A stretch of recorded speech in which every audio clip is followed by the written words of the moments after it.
Mesdames et messieurs, bonsoir, voici les titres du journal. Justice et redevabilité, c'est la thématique qui consacre la rentrée judiciaire de la Cour suprême du Bénin au titre de l'année 2021-2022. Cette rentrée judiciaire a été effectuée ce jeudi sous la houlette du président de l'institution Dassia Dossou. Retour dans ce journal sur les temps forts des débats au cours de l'audience solennelle ayant consacré cette rentrée judiciaire. Le retour au bercail des 26 trésors royaux rapatriés de France continue de susciter de fortes émotions au sein des populations. À Abomey, le film du retour de ces œuvres royales a été retransmis sur écran géant pour permettre aux populations loin de Cotonou de vivre elles aussi les émotions partagées par l'ensemble du peuple. Dans ce journal, nous allons ensemble revivre l'ambiance qui a prévalu sur l'esplanade du musée d'Abomey. Nous ferons également une incursion dans le monde universitaire et plus précisément celui estudiantin, 3 mois après les deuxièmes élections des organisations estudiantines les plus représentatives dans les 4 universités publiques du Bénin. L'heure est au bilan de la mandature précédente à l'université d'Abomey-Calavi. Quelles sont les leçons à en tirer pour l'exercice de la FNEB aujourd'hui, seule représentative pour les 3 années à venir? Voilà pour les titres, mesdames et messieurs, à nouveau bonsoir.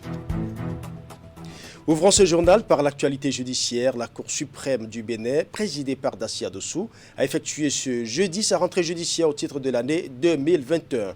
Les débats au cours de l'audience solennelle consacrant cette rentrée judiciaire ont tourné autour du thème « Justice et redevabilité ». Voici le compte rendu de Emma Rodono. Plusieurs invités, dont le président de l'Assemblée nationale, la vice-présidente du Bénin, Mariam Tchabi Talata, des délégations des cours suprêmes du Togo, du Burkina Faso, de la Cour de cassation de la France ont marqué de leur présence cette audience solennelle à la Cour suprême. Cette rentrée, qui marque le début de la nouvelle année judiciaire, est placée sous le thème « Justice et redevabilité ».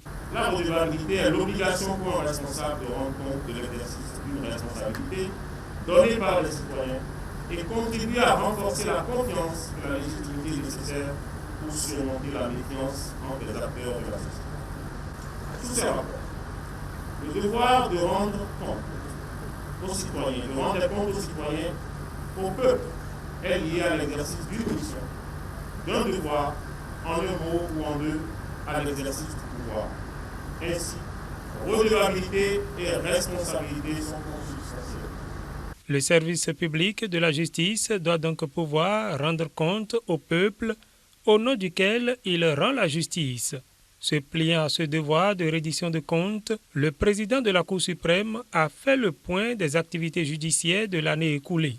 La haute juridiction a rendu, au cours de l'année judiciaire écoulée, 626 arrêts se décomposant comme suit. 357 décisions rendues par la Chambre administrative et 269 par la Chambre judiciaire. Ces rendements en nette progression n'ont été possibles que grâce à la contribution déterminante du parquet général qui a réussi l'exploit de prendre 594 conclusions, toutes procédures confondues, ainsi que le rappelait tantôt le premier responsable de cette institution. À l'horizon 2022, nos rôles ne comporteront plus de procédures datant de plus de 2 ans. Représentant le chef de l'État à cette cérémonie, la vice-présidente du Bénin a aussi insisté sur la notion de redevabilité. Son observance devrait permettre, selon elle, d'instaurer la confiance entre le service public de la justice et le justiciable. Le justiciable béninois du XXIe siècle se plaint volontiers, rouspète parfois, conteste et proteste à tort ou à raison contre un système judiciaire qu'il taxe de lent, d'arbitraire et surtout de corrompu. Pour le rassurer, le pouvoir judiciaire doit s'ouvrir et surtout tenir compte des récriminations qui lui sont constamment faites par le peuple au nom duquel il officie. Mesdames et messieurs, nous devons nous convaincre que la justice béninoise ne peut plus faire l'économie de la prise en compte de la redevabilité comme principe directeur de son fonctionnement, à l'instar de toutes les autres composantes de l'administration publique. Installée en mars 2021, c'est la toute première audience solennelle de rentrée judiciaire présidée par le nouveau président de la Cour suprême, Dassia Dossou. Retour de 26 œuvres royales au Bénin, l'événement est célébré par tous les Béninois. Le film du retour des trésors royaux a été retransmis sur écran géant ce mercredi au musée d'Abomey. L'objectif est de faire vivre aux populations de cette localité les émotions qui ont bercé l'accueil des œuvres royales rapatriées de France. Intense moment de remémoration de l'histoire du Dahomey. La cérémonie organisée à Abomey a connu une forte mobilisation, comme vous allez le constater dans le reportage de Imet Hélène Amosso. Cadres et personnalités originaires du plateau d'Abomey ont donné rendez-vous ce mercredi après-midi à la population au pied des hauts murs du musée historique d'Abomey. Autrefois palais, lieu de départ de la plupart des trésors royaux, ils célèbrent le retour de ces œuvres.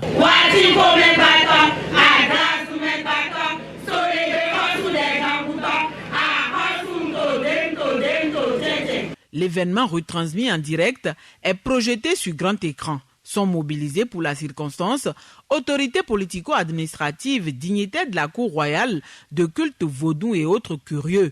Aux offrandes et libations aux ancêtres succède le Kpanligan qui chante les éloges et conte l'histoire des rois du royaume du Dahomey.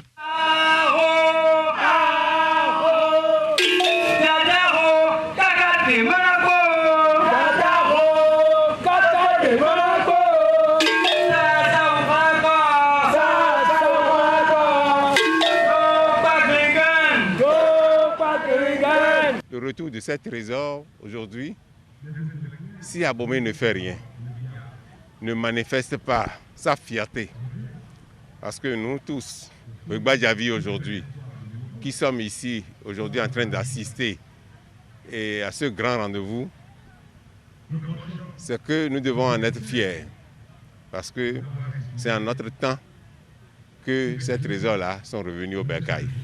Puis vient l'instant qui retient l'attention de tous. L'entrée des camionnettes au palais de la République. L'assistance se lève et retient son souffle. La caisse contenant le trône du roi Gezo apparaît.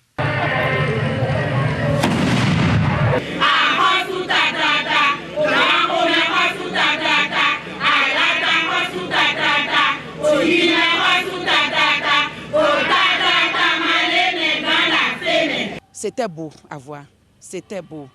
Et ce que j'ai vécu aujourd'hui prouve qu'ensemble, on peut aller vraiment très loin, très loin. Nous sommes allés très loin.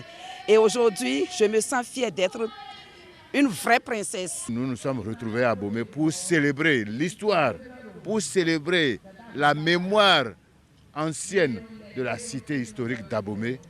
Et vous avez vu avec nous que nous avons célébré la présence matérielle et la présence immatérielle de ces trésors que nous avons reçus. Je ne saurais vous dire ce que je ressens moi-même. Un haut sentiment de fierté, d'honneur, de dignité qui me caractérise. Et j'ai vu toute la richesse culturelle qui accompagne cet événement au Palais de la République. Les trésors royaux sont désormais au Bénin. À Abomey, on a hâte de voir sortir de terre le musée de l'épopée des Amazones. L'infrastructure va abriter les œuvres dès leur arrivée dans la cité historique dans quelques années.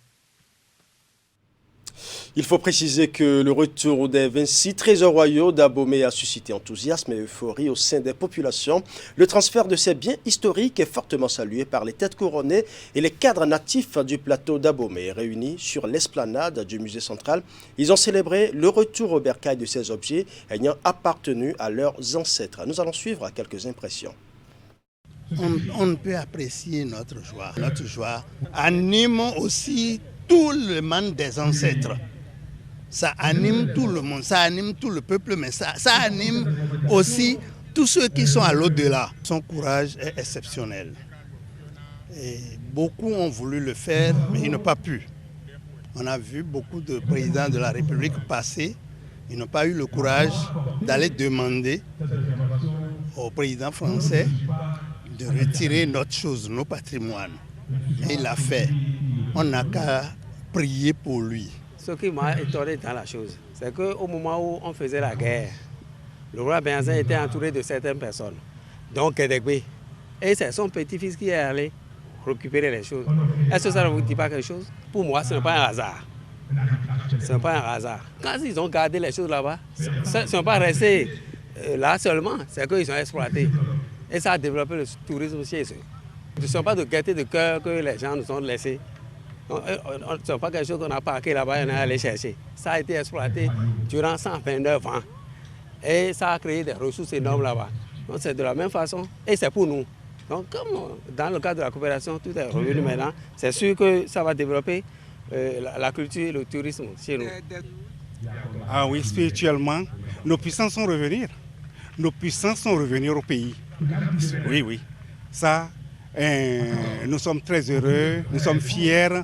Et puis, davantage, on aura le courage que nos forces existent. Spirituellement, les forces existent. Bon, ces artisans ne sont plus vraiment, nous devons quand même les honorer.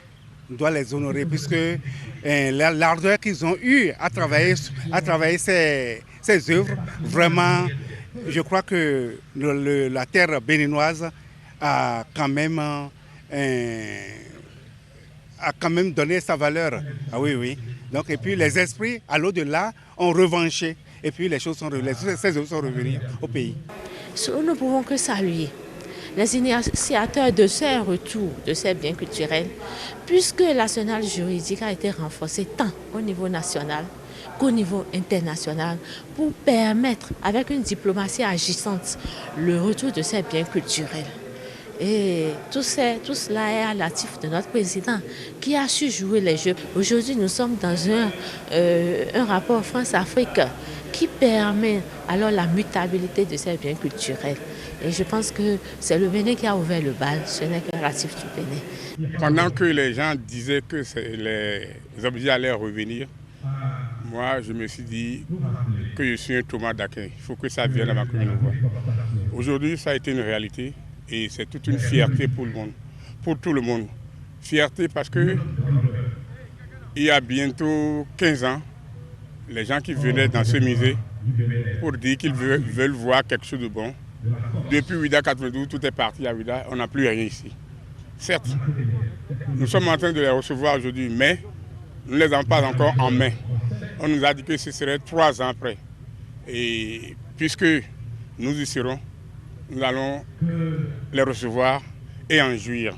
Parce que quand ces œuvres vont venir ici, je crois que, comme l'a dit le président, ça va booster encore l'économie au niveau du tourisme dans notre pays. Et au lendemain de la cérémonie solennelle d'accueil des 26 œuvres, les membres du gouvernement directement impliqués dans le processus de restitution ont animé une conférence. Le jeudi 11 novembre, il était question de faire le point de l'ensemble des opérations ayant abouti au retour de ces œuvres. Suivant. Une sortie médiatique 24 heures après le retour au Bénin des trésors royaux qui ont séjourné en France plus de 130 ans. Face à la presse, les ministres de la Culture, des Affaires étrangères et le porte-parole du gouvernement redessinent le parcours diplomatique et les différentes démarches ayant permis de ramener au Bénin 26 de ces œuvres. Il y avait tout un travail technique, un travail des spécialistes de la culture, mais aussi un travail de diplomatie qui a été fait. C'est un ensemble de choses. C'est un temps de renouvellement de notre partenariat avec la France. C'est un temps fort de renforcement d'une coopération. C'est un temps fort de diversification aussi. Il aura fallu donc du temps, de la persévérance et l'envie de voir revenir au pays une partie de son histoire, l'histoire de tous ses fils, ce qui justifie, selon les conférenciers, les propos du chef de l'État Patrice Talon quand il disait que ces œuvres ont un caractère républicain. Le président de la République dit, parce que nous sommes tous, à un titre ou à un autre, propriétaires de ces biens, chacun pourra nourrir avec eux les relations qui lui sembleraient les plus indiquées. Donc ces œuvres-là, il ne faut plus les voir comme des œuvres du Dahomey, il faut les voir comme les œuvres du Bénin. Donc ces œuvres, désormais, sont des œuvres de chacun de nous et nous devons les assumer comme telles et en être fiers comme telles. Le séjour des œuvres en terre béninoise est définitif. Après le temps d'acclimatation prévu à la présidence de la République, elles vont être exposées conformément aux exigences du protocole établi en la matière. Le Bénin est en train de construire 4 musées, dont 3 musées pour le patrimoine historique et un musée pour les arts contemporains. Nous ne construisons pas ça en guise de magasin. Nous construisons ça, des musées seront des lieux de vie, des lieux où chacun pourra aller découvrir ces œuvres-là, mais pas seulement. C'est des lieux de vie, comme on dit. Les trésors royaux du Bénin sont classés dans le patrimoine national. Le pays, qui vient de s'ouvrir autrement au monde, continuera d'enclencher des actions dans l'unique but de ramener ces milliers d'œuvres encore à l'étranger. Et toujours ce jeudi, c'est-à-dire au lendemain de l'arrivée des biens culturels rapatriés de France, les acteurs culturels ont organisé une conférence débat sur la restitution des trésors royaux pillés. Les discussions portent sur les enjeux de cette restitution. Une conférence débat qui a connu la présence du ministre en charge du tourisme, de la culture et des arts. Clément Tchadé pour plus de précisions. 24 heures après le retour des 26 trésors royaux au Bécaye, les acteurs de la chose culturelle poursuivent le débat sur la restitution des œuvres royales. Et pour avoir de riches échanges sur les défis, enjeux et perspectives de ce qu'il convient d'appeler l'arrivée des premiers objets pillés par le colonisateur, cette conférence débat animée par 2 orateurs connus du domaine et qui ont montré leur talent à plusieurs occasions. Devant le ministre en charge des arts, praticiens, universitaires et autres acteurs ont mené des réflexions sur l'après-restitution des trésors royaux. À cet effet, les 2 orateurs ont fait des propositions allant dans le sens de la réinvention de ces objets, la reconstruction des rois du Bénin et l'attribution des fonctions sociales à ce patrimoine immatériel. Lorsqu'on a fait le rapport, on avait prévu 3 temporalités, un court terme, un moyen terme et un long terme. Et notre court terme à nous, c'était 5 ans. Donc on était heureux que dans les 3 ans, il y ait eu cette restitution, parce qu'on ne pensait pas que les choses allaient se faire tout de suite. On avait le sentiment que ça allait se faire dans la longue durée. Et pour le court terme, on avait préconisé premièrement de remettre les inventaires aux États, de manière symbolique, que les États sachent ce qu'ils ont dans les musées, qu'il faut documenter la mémoire et la trace immatérielle, et qu'il faut désethnographier les objets. Effectivement, ces catégories-là qui ont été accolées, le travail de resignification, il est celui-là. Donc, repenser les termes, les concepts, le vocabulaire, ça, je suis entièrement d'accord avec vous. Et je suis persuadée, voyant le contexte européen, que d'autres pays africains vous regardent, vous admirent, à commencer par vos voisins du Nigeria, qui depuis les années 60 peinent à entrer en dialogue avec les musées d'Allemagne, qui conservent leur bronze du Bénin, mais aussi de Grande-Bretagne, bien sûr. Et donc, pour ce qui me concerne, c'est vraiment un appel maintenant, l'envie que vous continuiez absolument d'être courageux. Pour le ministre Jean-Michel Abimbola, cette conférence débat vient à point nommé et les conclusions vont servir de levier aux politiques publiques en matière des arts et de la culture. Le gouvernement du président Patrice Talon reconnaît le rôle si bien important de la recherche et compte bien travailler désormais avec les universitaires pour révéler davantage le Bénin, a martelé le ministre de la Culture. Très chers professeurs, mesdames et messieurs les participants, le maintien de cette flamme, son appropriation et la reconnaissance de l'importance de sa place dans les consciences individuelles et collectives demeure une entreprise dont la réussite nécessite l'intégration d'une articulation entre les acteurs du développement, notamment les chercheurs, les savants et sachants, posant ainsi la problématique de la restitution comme une question transversale, intersectorielle et multidisciplinaire à laquelle l'apport de l'expérience du Bénin, la toute première entièrement aboutie, ne sera que bénéfique. Cette conférence débat entre experts, praticiens et universitaires va servir de base pour la mise en œuvre des stratégies et approches devant contribuer au maintien de ces trésors royaux restitués afin d'impacter le potentiel historique et touristique du Bénin. Les enseignants-chercheurs, eux, promettent continuer afin de rétablir la vérité à la nouvelle génération mais aussi aux générations futures. On ferme la page des 26 trésors royaux pour maintenant parler du Code des marchés publics et les décisions d'internalisation de ces décrets d'application. Un atelier de renforcement des capacités des acteurs de la chaîne de passation des marchés publics à l'Assemblée nationale a en effet ouvert ses portes ce mardi à Grand Popo, dans le département du Mono.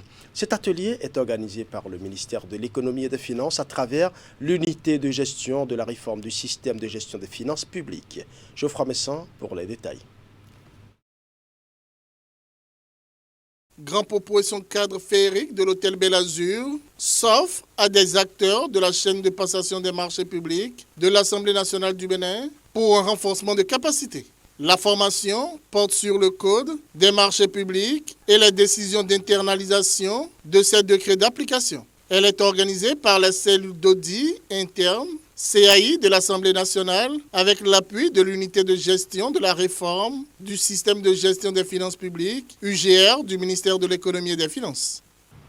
Cette formation est retenue au titre des initiatives de renforcement des capacités des cadres parlementaires dans le but de rendre plus efficace leur gestion et leur accompagnement des députés. Ces actions de formation sont retenues à l'axe 4 et au programme 4.4 intitulé « Contrôle du budget par le Parlement » du plan d'action 2021 des réformes des finances publiques. Cet atelier de renforcement des capacités des acteurs de la commande publique du Parlement dure 3 jours. Les travaux permettront d'aborder des sujets tels que la pratique des marchés publics de l'Assemblée nationale, le cadre juridique et institutionnel des marchés publics, les concepts clés de la commande publique et des seuils de passation des marchés publics au Bénin, ainsi que les procédures de planification des marchés publics et les modes de passation des marchés publics. Les objectifs ainsi décrits, faut-il le souligner, sont en parfaite adéquation avec la mission de réforme prônée par le président de l'Assemblée nationale, 8e législature, ainsi qu'avec la stratégie globale de l'État central et celle de l'UEMOA dans le cadre de l'assainissement des finances publiques. C'est le lieu d'exprimer, au nom du président de l'Assemblée nationale,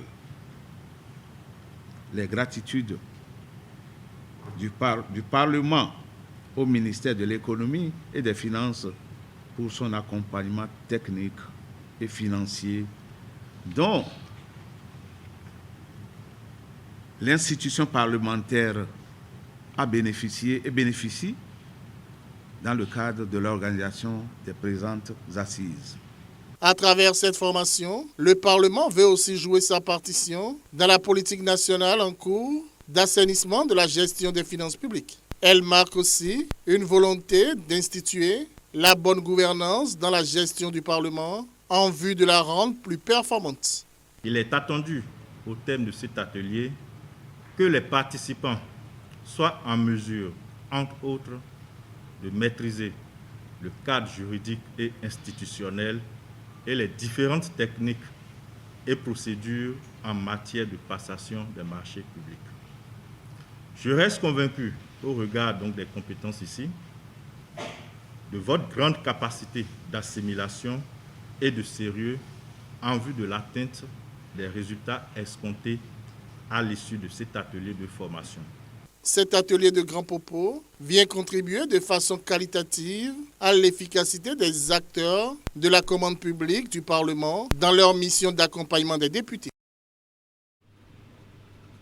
Restons dans le département du Mono, cette fois-ci dans la commune de Lokossa qui abrite des journées portes ouvertes sur la réforme des factures normalisées. Organisée par la Direction générale des impôts, elle vise à mieux outiller les chefs d'entreprise, les consommateurs et les populations des départements du Mono et du Koufo sur cette réforme. Geoffroy Messan. Lokossa, la principale ville du département du Mono, est la 3e étape des journées portes ouvertes sur la réforme des factures normalisées. Lancée par cette cérémonie symbolique de coupure du ruban dans la matinée du mardi 9 octobre, les activités au menu de ces journées se déroulent sur 4 jours. L'organisation est assurée par la Direction générale des impôts.